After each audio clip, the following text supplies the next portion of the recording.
we're going to begin with Regenerative Medicine Part 2. When will the current Wild West period end, and what should we do in the meantime? So I just wanted to talk about that a little bit.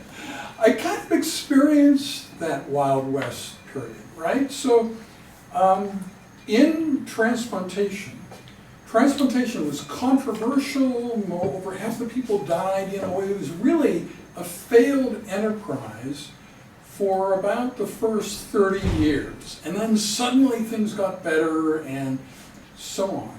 So you can imagine regenerative medicine, it would kind of go through the same sequence, but it could be much quicker, right? So the phases could be shorter.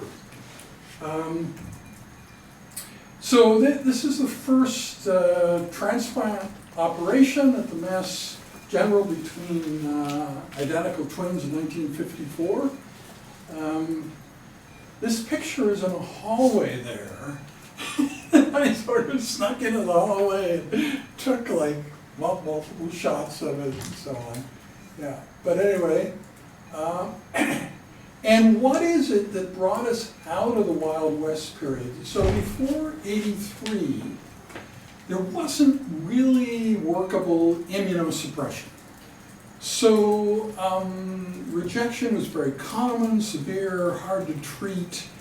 There was, quotes, Minnesota ALG and, you know, steroids and azathioprine and various things like that, but none of them worked well enough to really make transplantation routinely successful. So this molecule, cyclosporin,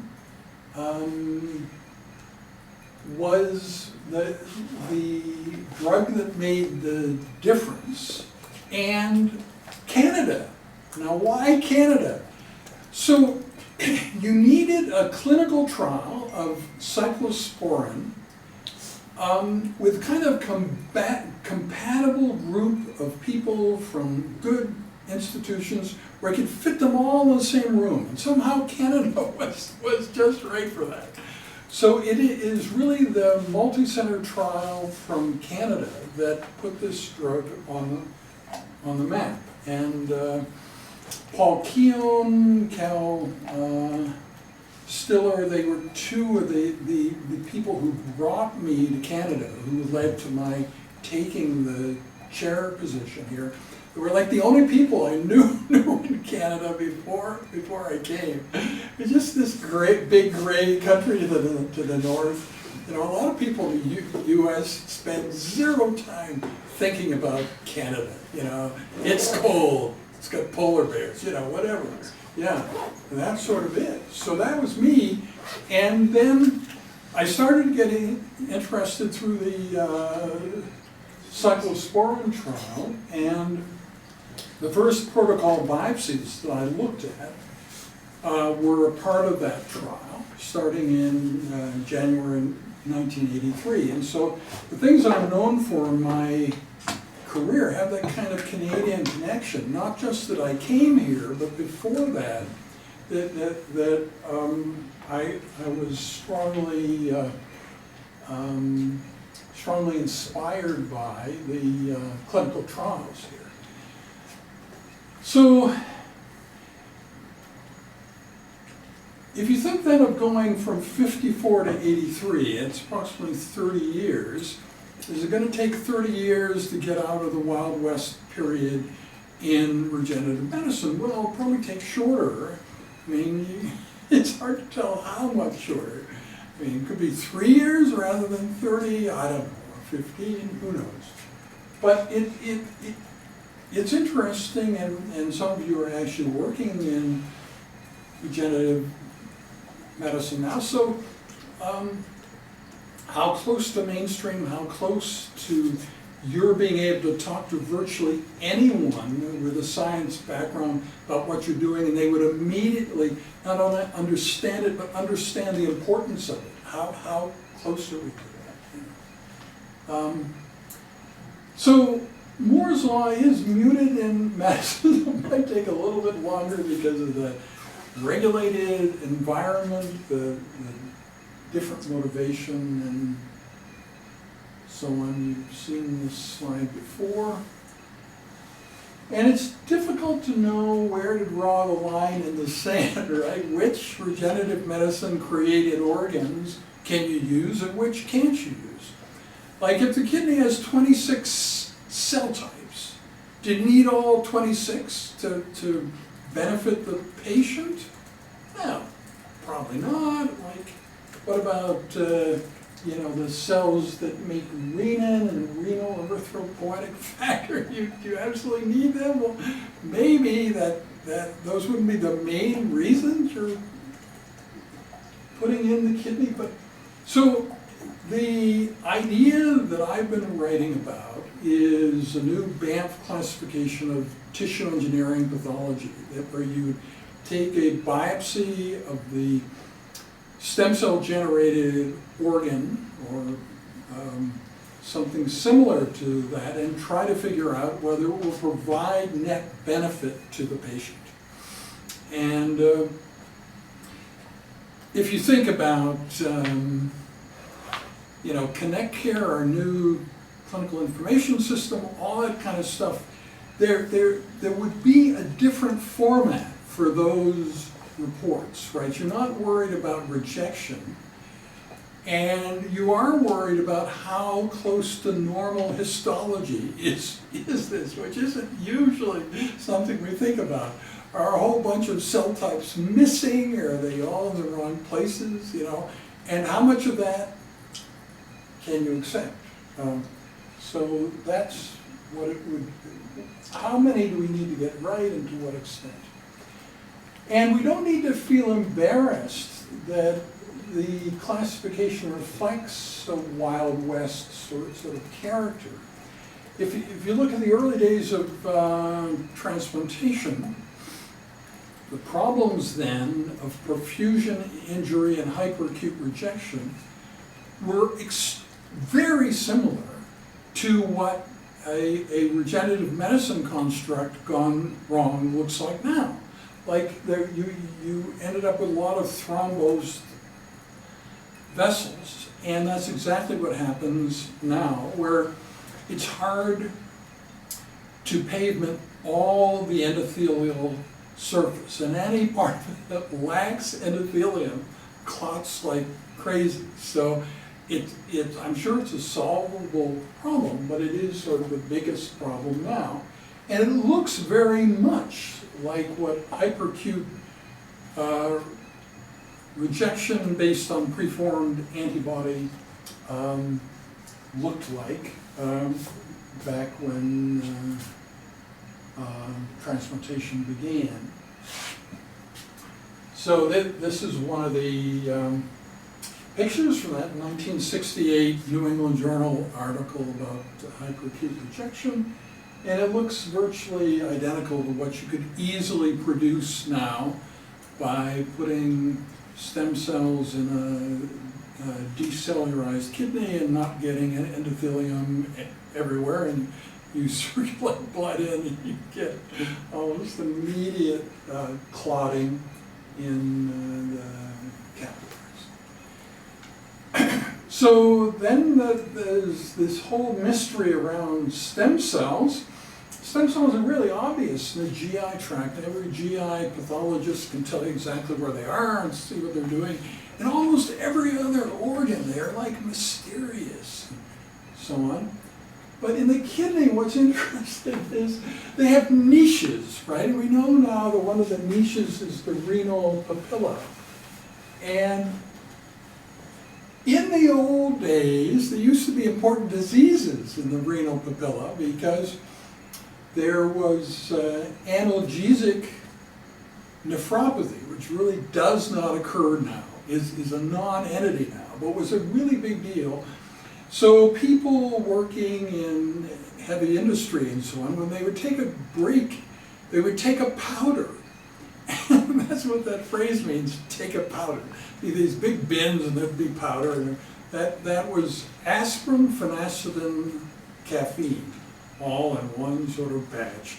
And you take a powder, you feel better. was doing in your kidneys, particularly this part of the kidney where the stem cell niches are. And so there was a period where that was a very important disease, and it's gone now. It's just, there aren't people who are looking forward to taking a powder anymore. When people hear that phrase, they have no idea what it meant. So there are other causes of papillary necrosis, but it's really uncommon today from all causes. So it can be caused by sickle cell disease, tuberculosis, obstruction, pyelonephritis. These are some of the other things that cause it. So the papilla is the most inner part of the kidney where the filtrate goes directly into the renal pelvis. You see all these greenish brown areas where the papilla has died, and that just doesn't occur anymore. So the high point then of latest cell therapy, regenerative medicine society meetings, there are now pins where you can very accurately put in stem cells in like defects in bone and cartilage. We don't think about that much because it doesn't sound very sexy, but that's where regenerative medicine is really successful now. Skin, bone, and cartilage is already routinely used, and there are many products and that sort of thing. So we talked about this in 2016. Asked Petra Sian, she came to that poster session, our electronic poster. She was like waiting for us. She wanted to make sure I knew how complicated the matrix of the kidney is, and you know that the ability to recreate that at will, it's not impossible, but it's very, very tough. So she and I have stayed in contact. It's the first time in my career, I think, that I really found somebody like in waiting. She was the only person waiting. She had a lot of things to tell us about the abstract, so on.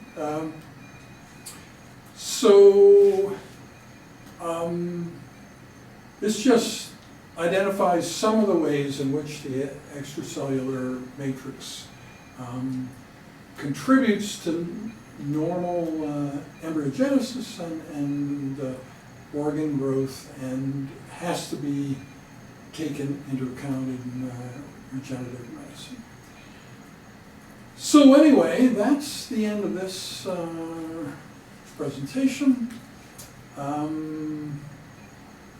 Because the main thing I want to talk about today is the student group, because I realize some of you are going to be away in February and March, and if we're going to have a social event during the course, we should start planning it now.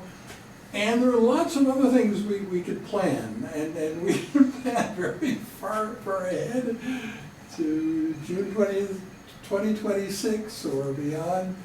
But particularly, I'm interested in whether you want to do anything for Future Day around March 1st, and whether there are practical dates before the end of the course where you could do something social, or whether you just want to wait until the presentation days. So those days are April 2nd, 7th, and 9th. So one thing we could do is, rather than having those presentations all during regular class time, we could have it during some other time, or the weekend, or something else that would suit you better and other people better for social events. So you must have been thinking about this a bit, and so I guess maybe the first question is it practical to plan anything before the end of the course, or is just doing something in April the only practical option?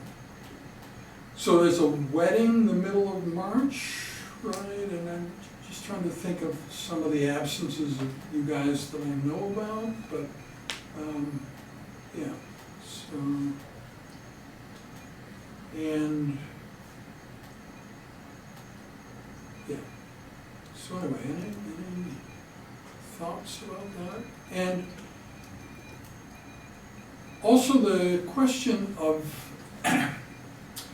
there's a formal route that a student group goes through to plan a party that's beyond themselves, right? If you're going to invite others, if you're going to like plaster the campus with posters and try to get people there and going to serve alcohol, all these sorts of things, then you need to get approval. We could do that. It's a standard thing that a student group does.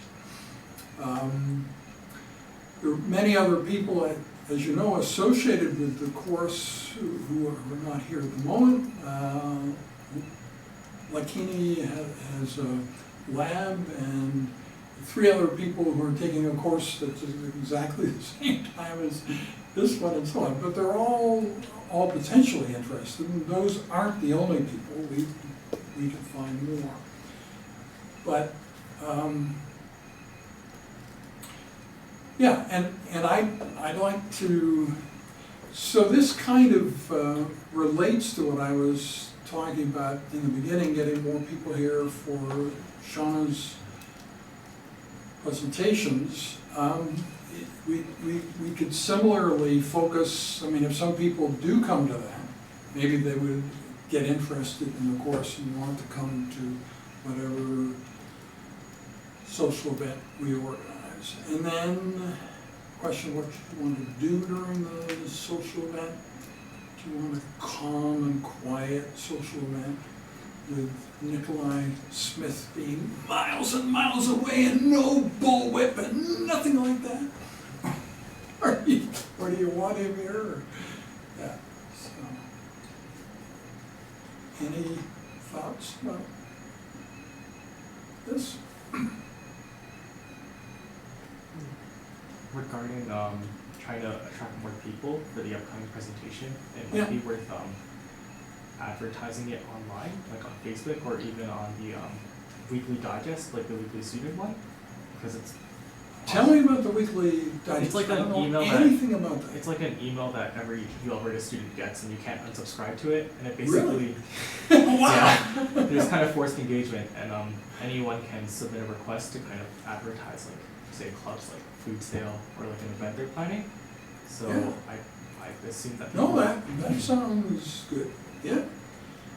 But I think if we do that, we have to go through the approval process, right? And I think it would be better if we reactivate the student groups. So we have the group could be, you know, the entity proposing this and so on.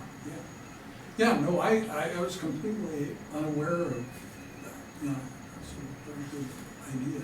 Or even just like on Facebook, because I'm sure people would probably be very interested, like if they're aware of its existence, like the presentation. Yeah, it's probably difficult to spread it.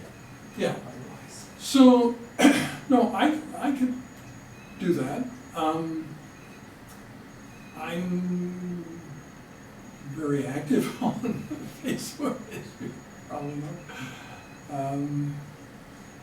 And there's no reason that we couldn't promote those talks as a sort of series of things worthy of attending. Yeah. Well, in this space, we're limited to about 20 people, so, yeah. 22, yeah.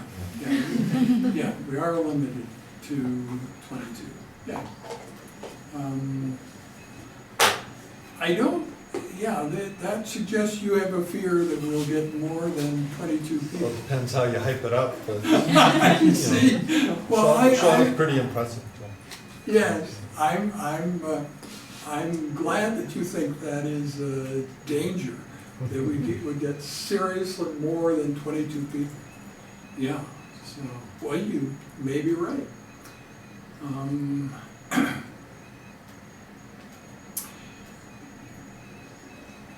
So,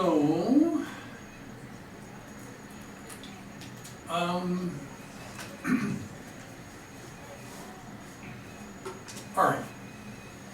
Well, why don't, if you could send me more information about that digest, and then I'll tell Lakini that we want to reactivate the student group, and that like virtually everybody in the room is interested in succeeding her as president. There's going to be massive competition amongst you. Who's going to be the next president of the student group? Yeah, and yeah. So, or at least one of you would probably emerge as being comfortable with that. Okay, so what about the medical student side? You hang out with medical students, and you are a medical student. Do you think is it possible to get more medical students here? Depends, I think. So when we advertise events, we put it on our medical student Facebook group. Right. That's where everything has been going through. However, difficulty is in the scheduling, I think, because because our class is on Tuesdays and Thursdays, we actually don't have class on Tuesdays and Thursdays. That's why I was able to come to this, right? So, yeah. So it really depends on what everybody's independent schedules are. So it's worthwhile to put it out there. But the way of attracting medical students is free food. Yeah. Yeah. No, the thing is that with presentations in mid-afternoon, having free food may not be as logical as presentations around noon or toward the end of the day. Yeah.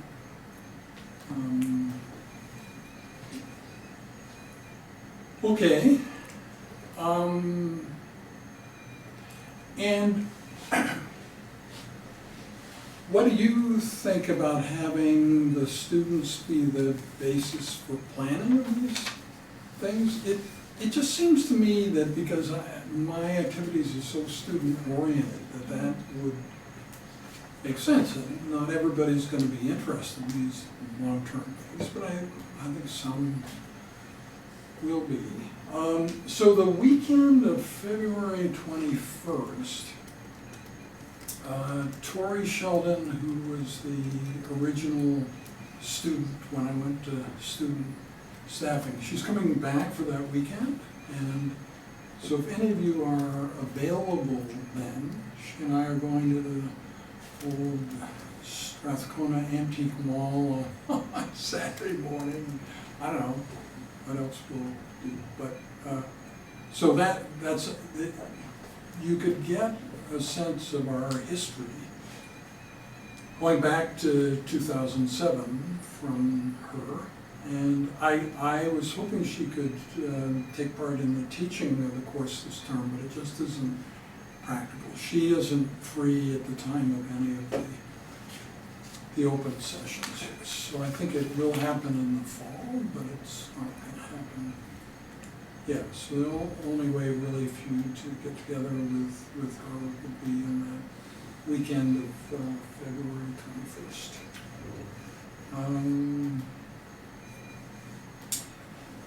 So the other thing I wanted to share with you, I know it sounds odd, but this is really true.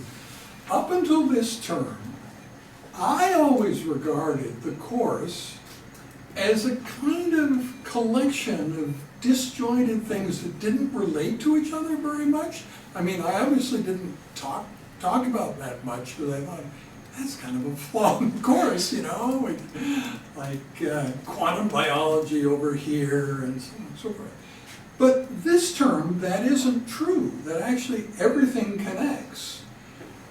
like David Pierce, what he's going to talk about is the way in which the future of artificial intelligence and human consciousness and all that kind of thing only makes sense if you consider it a quantum phenomenon. It really doesn't work in any other way. So his very interactive presentation with you, where you'll have a lot of opportunity on Skype to sort of look him in the eye and ask his famous philosopher questions. It kind of provides the glue between the artificial intelligence lectures, what Oscar has been teaching you and what Patrick will teach you this Thursday, and then the quantum biology part. We've never had that connection before, and Shauna's lectures also bring a kind of practical side, you know, practicing young physicians who are similar to you in age, coming here and talking about how all these things connect to her life, right? Space, undersea, Mars, all the things that she's doing, starting a new tech company. She went to the International Space University first, and then she went to Singularity University, and I met her there. You won't believe that, but she was already in medical school. She took a year out to go to SU, and she was thinking of not coming back. And her parents were saying, "What are you talking about? You have to come back to medical school." She's saying, "No, this is so exciting, Mom and Dad. You have no idea." Yeah, but anyway, she didn't come back to medical school.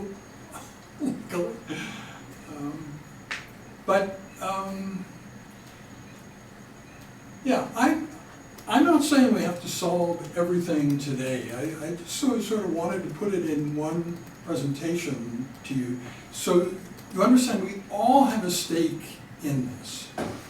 We're a tiny little course where nobody's radar map, right? And if exciting sort of unparalleled things happen here, we'd like to be sharing it with at least a slightly larger group than the people in this room today.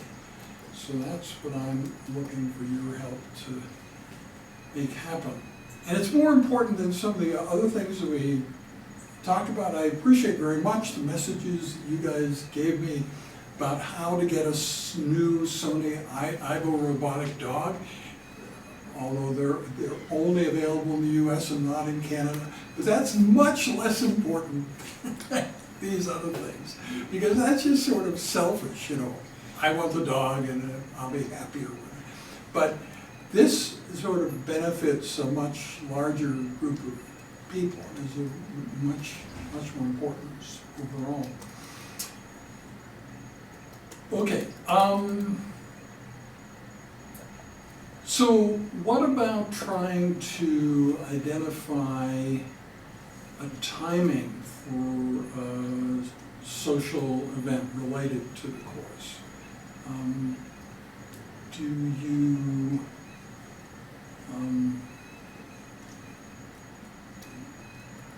you think it's possible to do anything in February or March, or do you think only April works?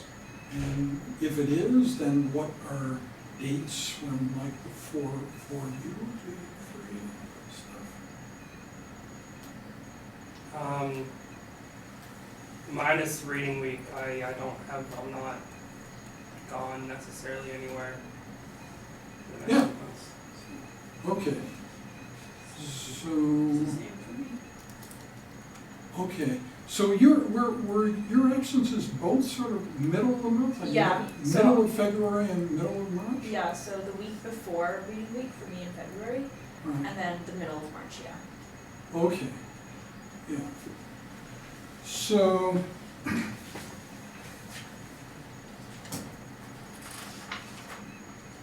right, so you're not here on the 11th and The the 13th. 13th? Yeah. Yeah, okay. And mid-March.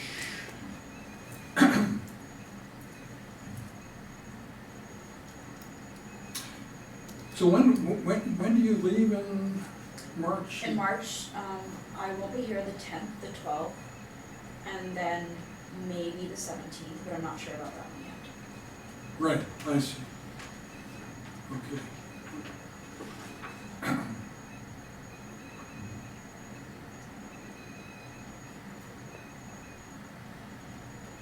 So I mean, one thing that appeals to me is something that is a celebration of Future Day, but not on March 1st. Like maybe a little bit later, because I'm not here on March 1st, I'm in Los Angeles. There's a medical meeting that I'm at, U.S. Canadian Academy of Pathology meeting. But I'm here on the 3rd and the 5th. And like by the 5th, we would have really a lot to talk about in a social event, because we'll have had David Pierce's presentation on the 3rd and Shauna's final one on space on the 5th. So it would be nice to see if we could organize something that she could actually come to, I think. It would make it more interesting than if it's just us talking about her, right? So maybe I'll engage her about that and see. So does that sound like a reasonable plan as sort of the first thing? And there are lots of examples of what we've done for previous Future Days, so we can try that. And then,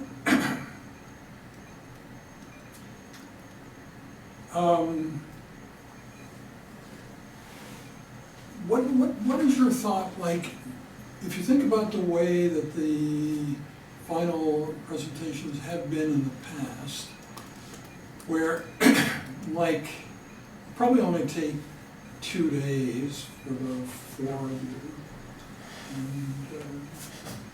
and, but do you want to do it like that, where it's just during class time and just people sitting around watching you and that's it?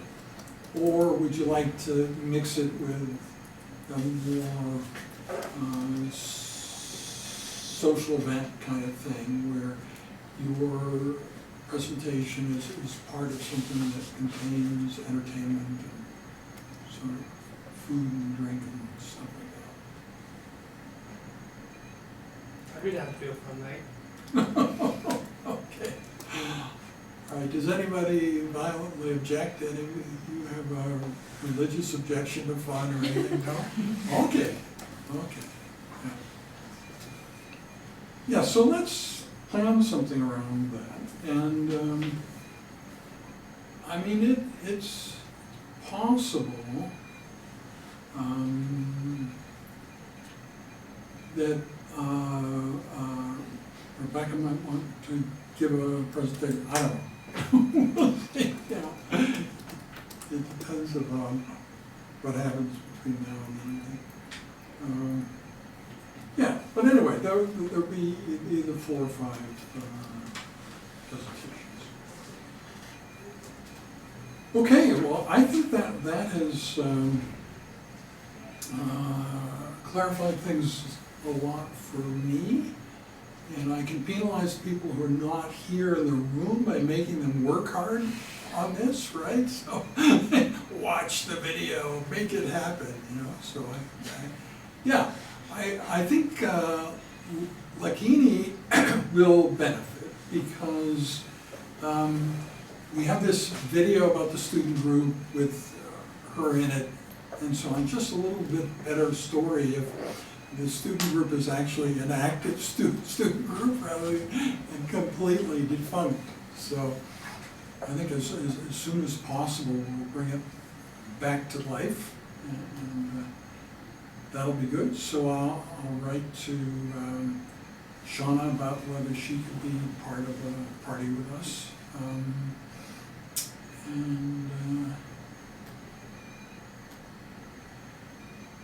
Yeah,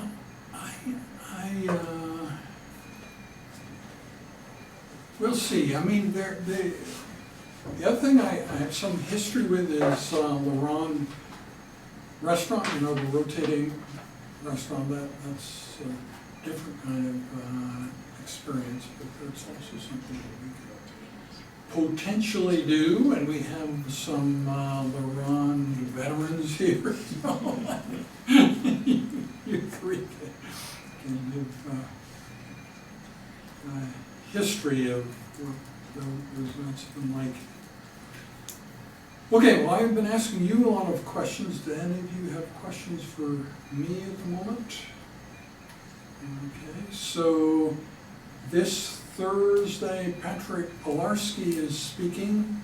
He is one of the most physically active lecturers we've ever had. You can see the videos of this, but sometimes he like sits in the back of one of these chairs the whole time, and you're sure he's going to crash to the floor, but he doesn't. And he usually sends you out in the hallway to do some sort of thing, and then come back and report to him and stuff. So, yeah, and he goes through various conspiracy theories about the presentation system here, but sometimes he comes convinced that the system can't be trusted at all, so you have to give us session without using it and so on. I guess he's been traumatized by a few system failures here. Yeah, anyway, so that's this Thursday, and then a week from today is Gary giving you your first ethics. And then So Ken, yeah. I just have a question for the class. Some of the talk on ethics will refer to some science fiction. Yeah. So I just wanted to ask each student here, what is their most well-known piece of science fiction, whether literature or movie or TV? Right, so we need to capture this on video. Video. Well, I just, you know, if I ask you, like, you know, are you, have you been influenced by The Matrix or H.G. Wells? So does anything come to mind?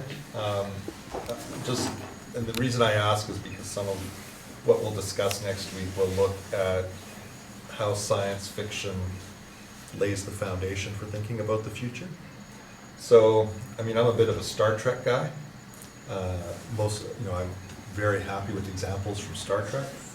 But if you tell me that you're, Star Wars or Andromeda or Matrix or something else, so does anything come to mind? Well, I haven't seen any Star Trek, but I know Star Wars pretty well. Yeah. I guess I'm not really a sci-fi person. Me neither. I haven't seen any of those or heard of them really, except Star Wars and Star Trek. Okay. Nobody? Does anybody watch Logan's Run? Okay, that's. I mean, sometimes the students that are have been immersed in science fiction, but it's fine. So anything come to your mind? I guess Star Wars 2 and The Matrix, yeah. Yeah. Terminator? Sure. Yeah. Familiar enough. Yeah, I mean, I try not to focus too much on the dystopia, but it's sometimes more interesting. Anything come to mind? Does Marvel count? Yeah, Marvel counts. Yeah, well, I'm a huge Marvel fan. All of them? Yeah. Spider-Man? Yeah, Yeah. yeah. Okay. Yeah, so either you guys have a Yeah. strong? My favorite movie is The Matrix, actually. It's on. Don't try to use that as any of my password copy questions, because it might actually work. And my favorite book is Brave New World. Yeah, cool. Yeah, Brave New World is pretty relevant these days. Yeah. And when you talked about Terminator, I was in school, I think, at the time, and I used to think how his hand is functioning. And if you talk about that kind of science fiction movies fascinated you about the future invention. So when you see that movie and how that guy is using his hand is now kind of practical. In last class when I attended, where we talked about fancy prostheses, which are actually simulating and sensing the brain and kind of doing work in a fancy way.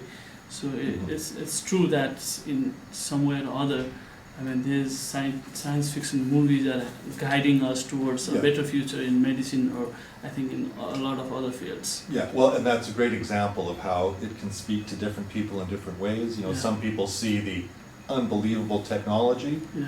others see the fact that the computers have become evil and taken over the world. Yeah. But both are relevant. Yeah.